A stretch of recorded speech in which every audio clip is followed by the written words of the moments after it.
சுதந்திரமான பிளைன்ஃபீல்ட் கிறிஸ்தவ அறிவியல் தேவாலயத்திலிருந்து வாராந்திர பைபிள் பாடத்தை நீங்கள் கேட்கிறீர்கள். அது அமெரிக்காவின் பிளைன்ஃபீல்ட், நியூ ஜெர்சியில் அமைந்துள்ளது. மேலும் தகவலுக்கு எங்கள் வலைத்தளத்தை பார்வையிடவும். www.plainfieldcs.com. இது பாடம் ஞாயிற்றுக்கிழமை செப்டம்பர் 22, 2024. தலைப்ப வஸ்து கோல்டன் உரை. சங்கீதம். தேவனை நம்பியிருக்கிறேன், நான் பயப்படேன். மனுஷன் எனக்கு என்ன செய்வான்? பொறுப்பு ரீதியான வாசிப்பு. சங்கீதம். கர்த்தர் என் வெளிச்சமும் என் இரட்சிப்புமானவர், யாருக்கு பயப்படுவேன்? கர்த்தர் என் ஜீவனின் பெலனானவர், யாருக்கு அஞ்சுவேன்? எனக்கு விரோதமாக ஒரு பாளையம் இறங்கினாலும் என் இருதயம் பயப்படாது. என் மேல் யுத்தம் எழும்பினாலும் இதிலே நான் நம்பிக்கையாயிருப்பேன். கர்த்தரிடத்தில் ஒன்றை நான் கேட்டேன், அதையே நாடுவேன். நான் கர்த்தருடைய மகிமையை பார்க்கும்படியாகவும் அவருடைய ஆலயத்தில் ஆராய்ச்சி செய்யும்படியாகவும் நான் என் ஜீவனுள்ள நாளெல்லாம் கர்த்தருடைய ஆலயத்தில் தங்கியிருப்பதையே நாடுவேன். தீங்கு நாளில் அவர் என்னை தம்முடைய கூடாரத்தில் மறைத்து என்னை தமது கூடார மறைவிலே ஒளித்து வைத்து என்னை கன்மலையின் மேல் உயர்த்துவார். கர்த்தாவே, உமது வழியை எனக்கு போதித்து என் எதிராளிகளின் நிமித்தம் செவ்வையான பாதையில் என்னை நடத்தும். நானோ ஜீவனுள்ளோர் தேசத்திலே கர்த்தருடைய நன்மையை காண்பேன் என்று விசுவாசியாதிருந்தால் கெட்டுப்போயிருப்பேன். கர்த்தருக்கு காத்திரு, அவர் உன் இருதயத்தை ஸ்திரப்படுத்துவார். திடமனதாயிருந்து கர்த்தருக்கே காத்திரு.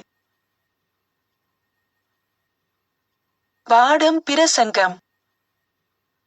பைபிளிலிருந்து ஏசாயா. முந்தினவராயிருக்கிற கர்த்தராகிய நான்தானே, பிந்தினவர்களோடும் இருப்பவராகிய நான்தானே. நீ பயப்படாதே, நான் உன்னுடனே இருக்கிறேன். திகையாதே, நான் உன் தேவன். நான் உன்னை பலப்படுத்தி உனக்கு சகாயம் பண்ணுவேன். என் நீதியின் வலதுகரத்தினால் உன்னை தாங்குவேன். இதோ, உன்மேல் எரிச்சலாயிருக்கிற யாவரும் வெட்கி இலச்சையடைவார்கள். உன்னோடே வழக்காடுகிறவர்கள் நாசமாகி ஒன்றுமில்லாமற் போவார்கள். உன்னோடே போராடினவர்களை தேடியும் காணாதிருப்பாய். உன்னோடே யுத்தம் பண்ணின மனுஷர் ஒன்றுமில்லாமல் இல்பொருளாவார்கள். உன் தேவனாயிருக்கிற கர்த்தராகிய நான் உன் வலதுகையை பிடித்து பயப்படாதே. நான் உனக்கு துணை நிற்கிறேன் என்று சொல்லுகிறேன். சங்கீதம். நான் பயப்படுகிற நாளில் உம்மை நம்புவேன். தேவனை முன்னிட்டு அவருடைய வார்த்தையை புகழ்வேன். தேவனை நம்பியிருக்கிறேன், நான் பயப்படேன். மாம்சமானவன் எனக்கு என்ன செய்வான்? நாளாகமம். இக்காரியங்கள் நடந்தேறி வருகையில் அசீரியா ராஜாவாகிய சனகெரிப் வந்து யூதாவுக்குள் பிரவேசித்து அரணான பட்டணங்களுக்கு எதிராக பாளையம் இறங்கி அவைகளை தன் வசமாக்கிக் கொள்ள நினைத்தான். சனகெரிப் வந்து எருசலேமின் மேல் யுத்தம் பண்ண நோக்கங்கொண்டிருப்பதை எசேக்கியா கண்டபோது நகரத்திற்கு புறம்பே இருக்கிற ஊற்றுகளை தூர்த்து போட தன் பிரபுக்களோடும் தன் பராக்கிரமசாலிகளோடும் ஆலோசனை பண்ணினான். அதற்கு அவர்கள் உதவியாயிருந்தார்கள். ஜனத்தின் மேல் படைத்தலைவரை வைத்து அவர்களை நகரவாசலின் வீதியிலே தன்னண்டையில் கூடிவரச் செய்து அவர்களை நோக்கி, நீங்கள் திடன் கொண்டு தைரியமாயிருங்கள். அசீரியா ராஜாவுக்கும் அவனோடிருக்கிற ஏராளமான கூட்டத்திற்கும் பயப்படாமலும் கலங்காமலும் இருங்கள். அவனோடிருக்கிறவர்களை பார்க்கிலும் நம்மோடிருக்கிறவர்கள் அதிகம். அவனோடிருக்கிறது மாம்சபுயம். நமக்கு துணை நின்று நம்முடைய யுத்தங்களை நடத்த நம்மோடிருக்கிறவர் நம்முடைய தேவனாகிய கர்த்தர்தானே என்று சொல்லி அவர்களை தேற்றினான். யூதாவின் ராஜாவாகிய எசேக்கியா சொன்ன இந்த வார்த்தைகளின் மேல் ஜனங்கள் நம்பிக்கை வைத்தார்கள். அசீரியா ராஜாவாகிய சனகெரிப் சொல்லுகிறது என்னவென்றால், முற்றுகை போடப்பட்ட எருசலேமிலே நீங்கள் இருக்கும்படிக்கு நீங்கள் எதின்மேல் நம்பிக்கையாயிருக்கிறீர்கள்? அவனுடைய ஊழியக்காரர் தேவனாகிய கர்த்தருக்கு விரோதமாகவும் அவருடைய தாசனாகிய எசேக்கியாவுக்கு விரோதமாகவும் பின்னும் அதிகமாய் பேசினார்கள். அவர்கள் அலங்கத்தின் மேலிருக்கிற எருசலேமின் ஜனங்களை பயப்படுத்தி கலங்கப்பண்ணி தாங்கள் நகரத்தை பிடிக்கும்படி அவர்களை பார்த்து யூத பாஷையிலே மகா சத்தமாய் கூப்பிட்டு, இதினிமித்தம் ராஜாவாகிய எசேக்கியாவும் ஆமோத்சின் குமாரனாகிய ஈசாயா தீர்க்கதரிசியும் பிரார்த்தித்து வானத்தை நோக்கி அபயமிட்டார்கள். அப்பொழுது கர்த்தர் ஒரு தூதனை அனுப்பினார். அவன் அசீரியருடைய ராஜாவின் பாளையத்திலுள்ள சகல பராக்கிரமசாலிகளையும் தலைவரையும் சேனாபதிகளையும் அதம் பண்ணினான். அப்படியே சனகெரிப் செத்த முகமாய் தன் தேசத்திற்கு திரும்பினான். அங்கே அவன் தன் தேவனுடைய கோவிலுக்குள் பிரவேசிக்கிறபோது அவனுடைய கர்ப்பப்பிறப்பான சிலர் அவனை பட்டயத்தால் வெட்டி போட்டார்கள். இப்படி கர்த்தர் எசேக்கியாவையும் எருசலேமின் குடிகளையும் அசீரியருடைய ராஜாவாகிய சனகெரிபின் கைக்கும் மற்ற எல்லாருடைய கைக்கும் நீங்கலாக்கி இரட்சித்து அவர்களை சுற்றுப்புறத்தாருக்கு விலக்கி ஆதரித்து நடத்தினார். ஏசாயா. ஆமோத்சின் குமாரனாகிய ஏசாயா யூதாவின் ராஜாக்களாகிய உசியா, யோதாம், ஆகாஸ், எசேக்கியா என்பவர்களின் நாட்களில் யூதாவையும் எருசலேமையும் குறித்து கண்ட தரிசனம். ஏசாயா. உம்மை உறுதியாய் பற்றிக்கொண்ட மனதையுடையவன் உம்மையே நம்பியிருக்கிறபடியால் நீர் அவனை பூரண சமாதானத்துடன் காத்துக்கொள்வீர். கர்த்தரை என்றென்றைக்கும் நம்புங்கள். கர்த்தராகிய யேகோவா நித்திய கன்மலையாயிருக்கிறார். கர்த்தாவே, உம்முடைய நியாய தீர்ப்புகளின் வழியிலே உமக்கு காத்திருக்கிறோம். உமது நாமமும் உம்மை நினைக்கும் நினைவும் எங்கள் ஆத்தும வாஞ்சையாயிருக்கிறது. என் ஆத்துமா இரவிலே உம்மை வாஞ்சிக்கிறது. எனக்குள் இருக்கிற என் ஆவியால் அதிகாலையிலும் உம்மை தேடுகிறேன். உம்முடைய நியாய தீர்ப்புகள் பூமியிலே நடக்கும் போது பூச்சக்கரத்து குடிகள் நீதியை கற்றுக்கொள்வார்கள். கர்த்தாவே, எங்களுக்கு சமாதானத்தை கட்டளையிடுவீர். எங்கள் கிரியைகளை எல்லாம் எங்களுக்காக நடத்தி வருகிறவர் நீரே. எங்கள் தேவனாகிய கர்த்தாவே, உம்மையல்லாமல் வேறே ஆண்டவன்மார் யார்? எங்களை ஆண்டார்கள். இனி உம்மை மாத்திரம் சார்ந்து உம்முடைய நாமத்தை பிரஸ்தாபப்படுத்துவோம். மார்க்கு.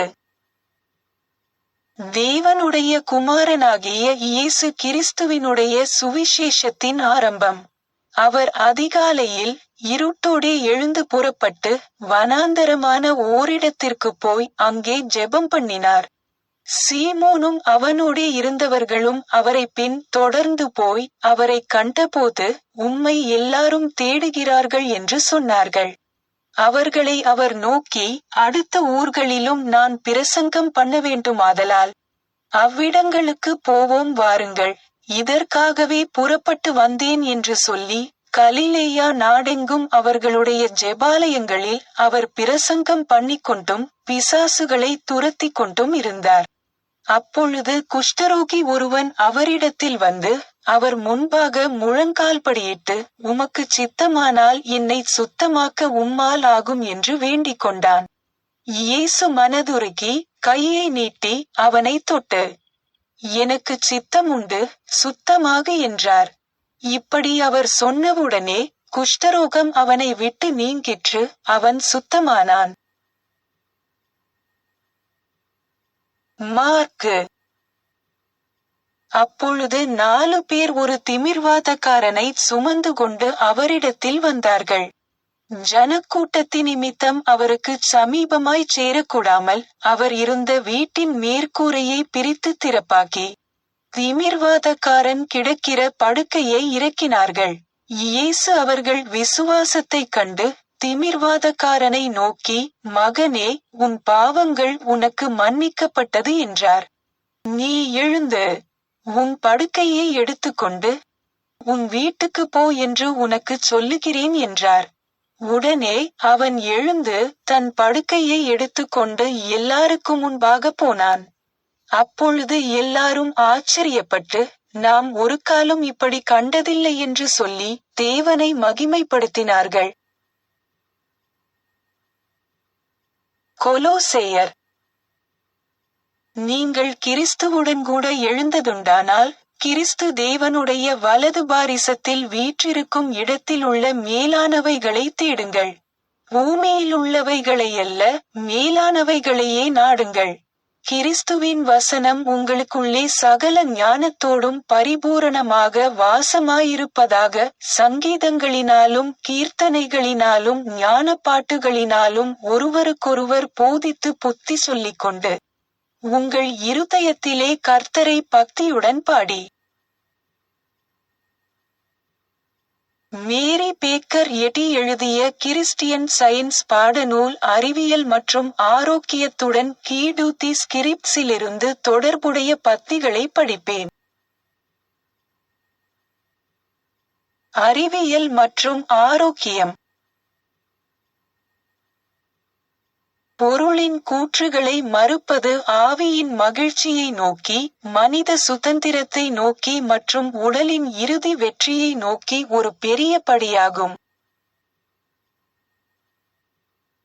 பொருளின் கூற்றுகளை ரத்து செய்யும் ஆவியின் மேலாதிக்கத்தை அங்கீகரிப்பதன் மூலம் மட்டுமே மனிதர்கள் இறப்பை நீக்கி, மனிதனை அவரது படைப்பாளரிடமிருந்து பிரிக்க முடியாத தெய்வீக சாயலில் என்றென்றும் நிலைநிறுத்தும் பிரிக்க முடியாத ஆன்மீக இணைப்பை கண்டறிய முடியும். நாம் பொருளுக்கு தெளிவற்ற ஆன்மீக சக்தியை கொடுக்கும்போது, அதாவது நமது கோட்பாடுகளில் நாம் அவ்வாறு செய்யும்போது, நிச்சயமாக பொருளுக்கு அது இல்லாத மற்றும் வைத்திருக்க முடியாததை நாம் உண்மையில் கொடுக்க முடியாது. நாம் சர்வவல்லமையுள்ளவரை நிராகரிக்கிறோம், ஏனென்றால் அத்தகைய கோட்பாடுகள் ஒன்றுக்கு வழிவகுக்கும். இரண்டு விஷயங்களில் அவர்கள் பொருளின் சுய பரிணாமம் மற்றும் சுய அரசு ஆகியவற்றை முன்வைக்கிறார்கள், இல்லையெனில் பொருள் ஆவியின் தயாரிப்பு என்று அவர்கள் கருதுகின்றனர். இந்த இக்கட்டான சூழ்நிலையின் முதல் கொம்பை பிடித்துக்கொண்டு, பொருளை தனக்குள்ளேயே ஒரு சக்தியாக கருதுவது, படைப்பாளியை அவனது சொந்த பிரபஞ்சத்திலிருந்து வெளியேற்றுவதாகும். இக்கட்டான சூழ்நிலையின் மற்றொரு கொம்பை புரிந்துகொண்டு, கடவுளை பொருளின் படைப்பாளராக கருதுவது, உடல் மற்றும் தார்மீக அனைத்து பேரழிவுகளுக்கும் அவரை பொறுப்பாளியாக்குவது மட்டுமல்லாமல், அவரை அவற்றின் ஆதாரமாக அறிவித்து, அதன் மூலம் நிரந்தரமான தவறான ஆட்சியை பராமரிக்கும் குற்றவாளியாக ஆக்குகிறது. வடிவம் மற்றும் இயற்கை சட்டத்தின் பெயரில் பொருள் மனிதனுக்கு எந்த நிபந்தனையையும் ஏற்படுத்த முடியாது. ஆரோக்கியம் என்பது பொருளின் நிலை அல்ல, மனதின் நிலை. ஆரோக்கியம் என்ற தலைப்பில் பொருள் உணர்வுகள் நம்பகமான சாட்சியம் அளிக்க முடியாது. மனதை குணப்படுத்தும் விஞ்ஞானம். மனதை தவிர வேறு எதற்கும் உண்மையாக சாட்சியமளிப்பது அல்லது மனிதனின் உண்மையான நிலையை வெளிப்படுத்துவது சாத்தியமற்றது என்று காட்டுகிறது. எனவே அறிவியலின் தெய்வீக கோட்பாடு உடல் உணர்வுகளின் சாட்சியத்தை மாற்றியமைத்து, ஆரோக்கியத்தின் ஒரே அடிப்படையான சத்தியத்தில் மனிதனை இணக்கமாக இருப்பதை வெளிப்படுத்துகிறது. எனவே விஞ்ஞானம் அனைத்து நோய்களையும் மறுக்கிறது, நோயாளிகளை குணப்படுத்துகிறது, தவறான ஆதாரங்களை தூக்கி எறிகிறது மற்றும் பொருள்முதல்வாத தர்க்கத்தை மறுக்கிறது. மருத்துவர்கள் தாங்கள் தூண்டும் பௌதிக நம்பிக்கையின் மூலம் நோயை ஒழிக்க வேலைக்கு செல்வதற்கு முன்பே, நோயை ஒரு நிலையான உண்மை என்று அறிவிப்பதன் மூலம் அவர்கள் அடிக்கடி செய்வது போல், நோயாளிகளின் எண்ணங்களில் நோயை பதிக்கக்கூடாது. பயத்துடன் சிந்தனையை வழங்குவதற்கு பதிலாக, பயத்தை விரட்டியடிக்கும் தெய்வீக அன்பின் செல்வாக்கின் மூலம் மரண மனதின் இந்த கொந்தளிப்பான கூறுகளை சரிசெய்ய முயற்சிக்க வேண்டும். வீக்கத்தை குறைக்கவோ, கட்டியை கரைக்கவோ அல்லது கரிம நோயை குணப்படுத்தவோ, தெய்வீக சத்தியத்தை எல்லா குறைவான வைத்தியங்களையும் விட அதிக சக்தி வாய்ந்ததாக கண்டேன். மனம், கடவுள், எல்லா இருப்புக்கும் ஆதாரமாகவும் நிலையாகவும் இருப்பதால் ஏன் இல்லை? எலும்பு நோயின் 2 இணையான நிகழ்வுகளை வைத்துக்கொள்வோம். ஒரு அறுவை சிகிச்சை நிபுணரும் மற்றொன்றில் ஒரு கிறிஸ்தவ விஞ்ஞானியும் பணியமர்த்தப்பட்டுள்ளனர்.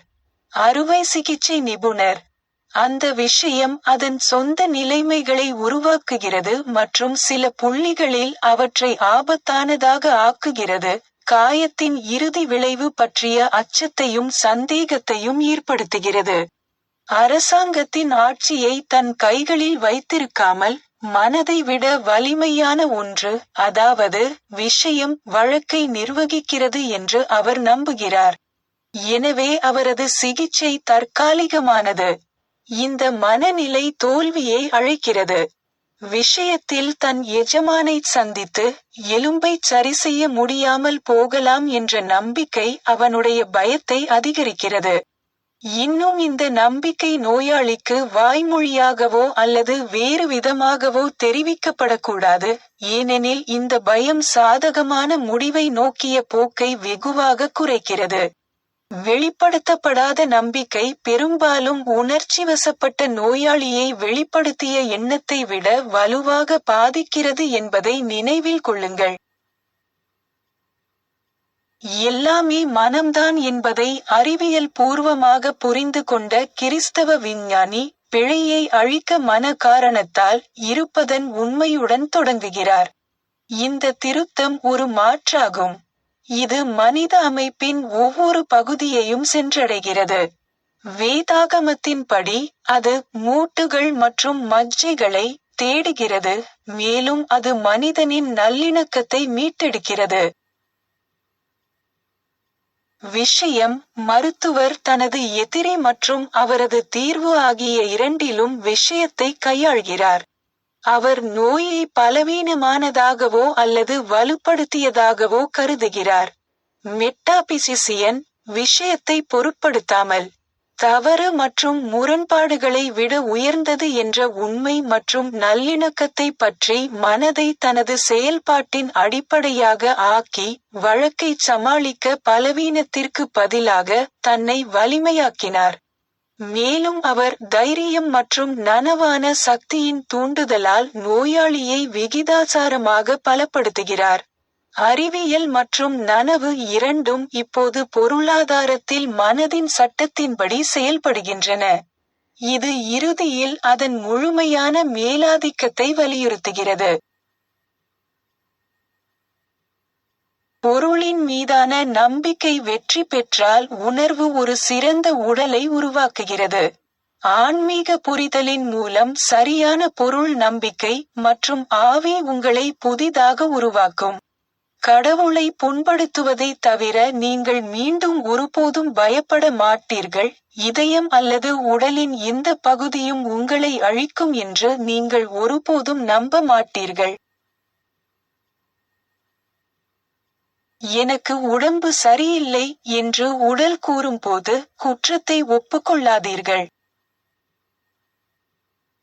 உடலிலிருந்து வரும் ஒவ்வொரு புகாரையும் மனரீதியாக முரண்படுங்கள், மேலும் வாழ்க்கையின் உண்மையான நனவை அன்பாக, தூய்மையானதாக, ஆவியின் பலனை தருவதாக உயருங்கள். பயம் என்பது நோயின் ஊற்று. மேலும் நீங்கள் பயத்தையும் பாவத்தையும் தெய்வீக மனதின் மூலம் மாஸ்டர் செய்கிறீர்கள். எனவே தெய்வீக மனத்தால் தான் நீங்கள் நோயை வெல்ல முடியும். பயம் அல்லது பாவம் இருக்கும் போது மட்டுமே அது மரணத்தை கொண்டு வரும். ஒரு உடல் நோயை குணப்படுத்த ஒவ்வொரு உடைக்கப்பட்ட தார்மீக சட்டங்களையும் கணக்கில் எடுத்துக்கொள்ள வேண்டும் மற்றும் பிழை கண்டிக்கப்பட வேண்டும். எல்லா நோய்களின் ஒரு அங்கமான பயம். கடவுளுக்கான சமநிலையை மறுசீரமைக்க வெளியேற்றப்பட வேண்டும். தீமையையும் பயத்தையும் துரத்துவது பிழையை விட உண்மைக்கு உதவுகிறது. கடவுளின் சாயலான மனிதனின் ஆரோக்கியம், புனிதம், நல்லிணக்கம் ஆகியவற்றுக்கு எதிரான அனைத்திற்கும் விரோதமான காரணங்களை எடுப்பதே ஒரே வழி. நோயில் அமைதியாக இருப்பது நல்லது, நம்பிக்கையுடன் இருப்பது இன்னும் சிறந்தது. ஆனால் நோய் என்பது உண்மையல்ல என்பதையும், உண்மை அதன் வெளித்தோற்றத்தை அழித்துவிடும் என்பதையும் புரிந்து கொள்வது எல்லாவற்றிலும் சிறந்தது. ஏனெனில் இந்த புரிதலே உலகளாவிய மற்றும் சரியான தீர்வாகும். நம்பிக்கை எவ்வளவு அதிகமாக இருக்கிறதோ அவ்வளவு தெளிவாக அதன் தவறு, அதன் களத்தில் உயர்ந்த தெய்வீக ஆவியானவர் எல்லா பொருட்களிலும் ஆதிக்கம் செலுத்துகிறார், மேலும் மனிதன் ஆவியின் சாயலில் காணப்படுகிறான். அவனது அசல் உயிரினம். சர்ச் கையேட்டில் கொடுக்கப்பட்டுள்ளபடி மேரி பேக்கர் எட்டியின் 3 தினசரி கடமைகளை இப்போது படிப்பேன். தினசரி ஜெபம். ஒவ்வொரு நாளும் ஜெபிப்பது இந்த திருச்சபையின் ஒவ்வொரு உறுப்பினரின் கடமையாகும். உம்முடைய ராஜ்யம் வா, தெய்வீக சத்தியம், வாழ்க்கை, அன்பு ஆகியவற்றின் ஆட்சி என்னுள் நிலை பெறட்டும். எல்லா பாவங்களையும் என்னிடமிருந்து விலக்கட்டும். உம்முடைய வார்த்தை எல்லா மனிதர்களிடமும் பாசத்தை வளப்படுத்தி அவற்றை ஆளட்டும்.